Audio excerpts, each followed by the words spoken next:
Professor Subir Sinha, जब आप इस पूरी तस्वीर को देख रहे हैं वहाँ लंदन में बैठे हुए, तो मुझे ये बताइए कि बीजेपी का जो पॉलिटिकल प्लैंक हमने देखा है, उन्होंने काफ़ी इलेक्शंस जीते हैं, हालाँकि हारे भी हैं। ये भी एक बड़ा झूठ है कि पूरे राष्ट्र पे बीजेपी का कब्ज़ा है। ये सच ये है फ़िलहाल इस वक़्त कि पूरे तरीके से बीजेपी मुक्त हो गया है दक्षिण भारत, लेकिन 2 पॉलिटिकल प्लैंक्स बीजेपी के, पहला उनका होता है मुस्लिम विरोध और दूसरा उनका होता है हाइपर नेशनलिज़्म या अति राष्ट्रवाद, या मैं कहूँगी एक तरह का झूठा ऐसा राष्ट्रवाद जो दूसरों से नफ़रत पर आधारित होता है। इन दोनों चीज़ों को भी इम्प्लीमेंट करने की, लागू करने की कोशिश कर्नाटका में हुई कि जिस तरीके की आइडियोलॉजी, विचारधारा राष्ट्रीय स्तर पर होगी, कर्नाटका में भी हम जो हाई कमान कल्चर है, उसी से कर्नाटका को हम चलाएँगे। क्या आपको लगता है कि इससे जो हमारे देश की जो विविधता है, जो एक फेडरलिज़्म है, उसका भी एक पलटवार है ये?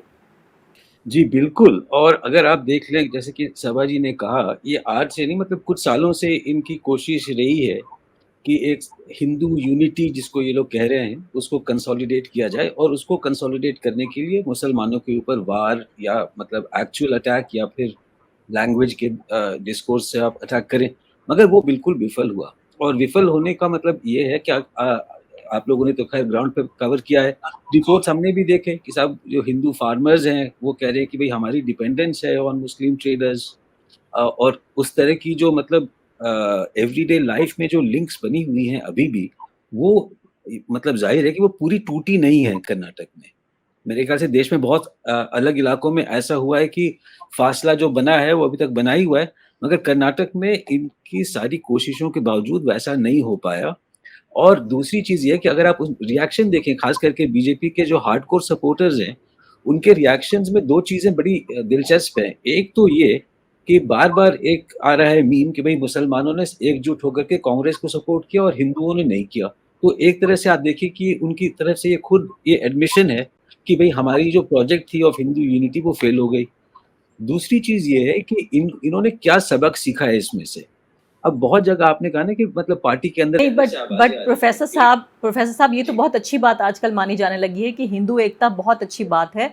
ये देश हिंदुओं का है, उसके बावजूद भी यहाँ 80% लोगों को ही एकजुट होने की ज़रूरत है। जिनकी तादाद कम है, उन्हें एकजुट होने जी। की ज़रूरत नहीं है। जी, और आप देख लीजिए कि इनकी पार्टी के अंदर से जो आवाज़ें आ रही हैं, एक तो ये कि अब नुपुर शर्मा और राजा सिंह जैसे लोगों को खड़ा कर दिया जाए और उनको पूरी छूट दी जाए। आज मेरे ख़्याल से एक बयान भी आया है सिकंदराबाद के एमपी का कि भई हम उनको वापस लेना चाहते हैं पार्टी में। तो ये एक तरह से और एक्सट्रीम डायरेक्शन में जा रहे हैं, जो कि मेरे ख़्याल से इनके लिए काउंटर प्रोडक्टिव होगा।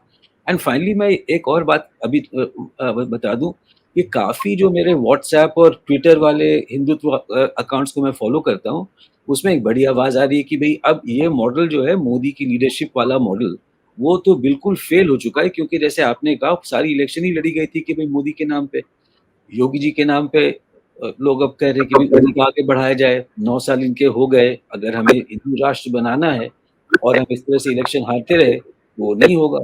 तो एक इलेक्शन हारने के बाद भाजपा की जो अभी फ़िलहाल हालत और उनके फ़ॉलोअर्स की जो हालत दिख रही है सोशल मीडिया के अंदर, तो एक खोखलापन जो है इनकी पॉलिटिकल मॉडल का और पॉलिटिकल कैंपेन करने की शैली का, वो मेरे ख़्याल से बिल्कुल ज़ाहिर अभी दिख रहा है। तो इनके लिए जो लेसन्स हैं, वो कोई आसान लेसन्स नहीं है, क्योंकि अगर आप जिस तरह से भी इसको यानी ये कहा जो जा रहा था अब तक कि 700 साल बाद या 1200 साल बाद देश को पहला हिंदुओं का नेता मिला है, वो हिंदू हृदय सम्राट हैं, पिछले 20 साल से तो लगातार बने हुए हैं, वो सब कुछ गलत था, नरेंद्र मोदी एक चुनाव हार गए तो सब कुछ दिल से उतार दिया उनको, नज़रों से उतार दिया? हाँ, क्योंकि अभी तक तो इनके नेतृत्व के ऊपर कोई सवाल और ख़ास करके सीरियस सवाल अब इनके पार्टी के अंदर से या इनकी फ़ॉर्मेशन के अंदर से तो आ ही नहीं रहे थे, क्योंकि उनकी आएगा तो मोदी ही, हमने तो कितने दफ़े सुना है, हज़ारों दफ़े हमें कहा गया होगा कि आएगा तो मोदी ही। और एक इलेक्शन हारने के बाद जो 2024 डन डील है, ये तो हम 50 साल या 100 साल और राज करेंगे। अब आप देखिए कि उनकी अपनी कन्वर्सेशंस के अंदर एक खलबली मची हुई है। उनके मेन इन्फ्लुएंसर्स या उनके मेन जो स्पोक्स पीपल आते हैं टेलीविज़न वगैरह पे, वो उन्होंने अपना आपा खोया हुआ है, उनकी ज़ुबान से गालियाँ निकल रही हैं। तो ये तो मतलब मेरे ख़्याल से बिल्कुल ऑब्वियस है कि उनको बहुत गहरी चोट लगी है और इस चोट को वो कैसे रिएक्ट करें, उनके पास कोई रेडीमेड आंसर अभी तक नहीं है। प्रोफेसर सुबीर सिन्हा, ये भी उन लोगों को याद रखना चाहिए, समझते हैं कि दक्षिण भारत कोई और दूसरी ज़मीन है, राम मनोहर लोहिया से प्रभावित ये ज़मीन रही है। जिन मठों का ज़िक्र किया सबा नकवी ने, उनको भी हमें याद रखना पड़ेगा कि वहाँ जो धार्मिक मठों की बात नहीं थी, वो मठ कांग्रेस पार्टी के अभी का जो मैनिफेस्टो है, मैं कन्नड़ा में उसको ठीक से पढ़ नहीं पाई, लेकिन अंग्रेजी में उसका ट्रांसलेशन भी ये कहता है कि सारे समुदाय, सारी कम्युनिटीज़ के लिए काम करने वाला, सर्वहारा को देखने वाला ये मैनिफेस्टो होगा। अब मुझे बताइए कि चूंकि ये इतना बल मिल गया है, ये एक तरह से जमीन से खड़ी हो गई है कांग्रेस पार्टी और विपक्ष को भी ताकत मिल रही है। मैं और दूसरे विपक्षी नेताओं से भी चुनाव रिजल्ट के दिन भी मैं बातचीत कर रही थी, सबको लग रहा है कि डॉक्टर मनोज झा ने कहा कि एक ब्रीदिंग स्पेस मिल गया है। अब इस ब्रीदिंग स्पेस का किया क्या जाएगा, क्या स्ट्रेटजी होनी चाहिए कांग्रेस पार्टी की, बाकी जो पार्टियां हैं उनके साथ आएंगी उनकी, कि इसी जो छोटा सा एक पायदान मिल गया है, इस पे कैसे अपना महल खड़ा करेंगे? देखिए, ऐसा है, मैं आपकी सॉफ्ट हिंदुत्व वाले कमेंट से अपनी बात शुरू करना चाहूँगा।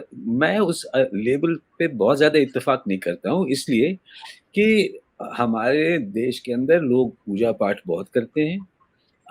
ये ज़रूरी था कि एक तरह से आप लोगों को दिखाइए कि साहब हम भी करते हैं पूजा-पाठ, लेकिन हमको कम्युनल पॉलिटिक्स नहीं पसंद है, which is the majority of the vote. आप सब जगह जाके देखिए, तो this was an important point two make. Secondly, मेरे ख्याल से उन्होंने काफ़ी फ्रंट फुट पे इसको टैकल किया। जब आपने वो स्टेटमेंट दे दिया कि हम बजरंग दल को बैन कर देंगे, वो काफ़ी ब्रेव स्टेटमेंट है। और उसका, जैसे कि आज एजाज अशरफ के भी आर्टिकल में लिखा हुआ है कि इस स्टेप को लेने के लिए एक किस्म का कॉन्फिडेंस चाहिए, क्योंकि आपके खिलाफ सारी भाजपा की मशीनरी है और उसकी पूरी आइडियोलॉजिकल और मीडिया मशीनरी खड़ी है, और वो और कम्युनलाइज करना चाह रही है, और आपने फ्रंट फुट पे जाकर के उसको अटैक किया कि जब हम इस तरह के कम्युनलिज्म के खिलाफ हैं। ये जो मॉडल है कि आप सब जगह जाएँ और अपने आप को साथ-साथ ये भी बताएँ कि भई हम भी मतलब पूजा-वूजा करने वाले हिंदू लोग हैं, मगर हमारी राजनीति इनके खिलाफ है और इनसे बिल्कुल भिन्न है, ये काफ़ी सिग्निफिकेंट पॉइंट है। दूसरी चीज़ ये कि मेरे ख्याल से भाजपा एक ट्रैप में फँसी हुई है फिलहाल, और फँसते जाएगी। वो ये कि ये अपने आप को और रेडिकलाइज़ करेगी। अभी और 2024 के बीच में इनके पास और कोई विकल्प नहीं है, क्योंकि इन्होंने अपनी फॉलोइंग को इतना रेडिकलाइज़ किया हुआ है। यहाँ तक कि अब बातें चल रही हैं कि योगी आ जाएँ और मोदी चले जाएँ, तो एक ये और कम्युनल इनकी कैंपेन होगी, और जहाँ-जहाँ पे भाजपा की सरकार नहीं है, जैसे बिहार में ही आप देख लीजिए, जो कार्रवाई अभी हाल में उन्होंने की है बजरंग दल के खिलाफ, ये इन लोगों के, मेरे ख्याल से भाजपा ने कुछ-कुछ एरियाज़ को नॉमिनेट किया हुआ है कि यहाँ पे हम पोलराइज़ेशन करेंगे और इसमें बजरंग दल का रोल काफ़ी अहम होगा। बैन अगर आप नहीं कर सकते हैं, तो कानून के दायरे के अंदर जितने कदम आपके पास हैं उठाने के लायक, और आपके पास जो मतलब तंत्र, यंत्र, मंत्र हैं ऑफ स्टेट पावर, उसका इस्तेमाल होना ज़रूरी है, क्योंकि अगर आप वो नहीं करेंगे तो आप बैक फुट पे चले जाएँगे। और इस कैंपेन से अगर एक लेसन किसी को भी लेना चाहिए, वो ये है कि आपको फ्रंट फुट पे खेलना है। और तीसरी बात मैं बता दूँ, मेरे हिसाब से Indian electoral and political map जो है, वो बिल्कुल यूनिफ़ॉर्म नहीं है। कोई भी पार्टी अगर ये सोच के चले कि जो सबक हमने कर्नाटक में सीखे वो हम सब जगह लागू कर दें, तो वैसा नहीं होगा। बिल्कुल। इसलिए क्योंकि एक उसमें बहुत बड़ा ये एलिमेंट ये है कि अलग-अलग राज्यों में, जो कि कर्नाटक में नहीं था, रीजनल पार्टीज़ हैं जिनकी अपनी पकड़ है और उनका अपना बेस है। जी तो हाँ। एक सेल्फ लिमिटेशन की ज़रूरत है कांग्रेस की तरफ से भी और बाकी पार्टीज़ की तरफ से भी, कि जब आपकी कॉमन मिनिमम प्रोग्राम हो, तो जिस तरह के एजेंडा आपने बताया तमिलनाडु या कर्नाटक की इलेक्शंस में चली हैं, उसको तो आपको सेंटर करना ही पड़ेगा, क्योंकि वो प्रो पुअर हैं। मगर साथ-साथ एक अकोमोडेशन भी ज़रूरी है कि जिस रीजनल पार्टीज़ के साथ जो आएँगी अलायंस में, उनकी अपनी क्या एम्बिशंस हैं, और बिल्कुल। कांग्रेस ऐसा नहीं अपीयर होना चाहिए जैसे आज बीजेपी अपीयर होती है। द वायर के और वीडियोस देखने के लिए सब्सक्राइब करें और बेल आइकन पर क्लिक करें। स्वतंत्र पत्रकारिता की आर्थिक मदद करने के लिए डिस्क्रिप्शन में दिए गए लिंक पर जाएं और अपनी राशि चुनें।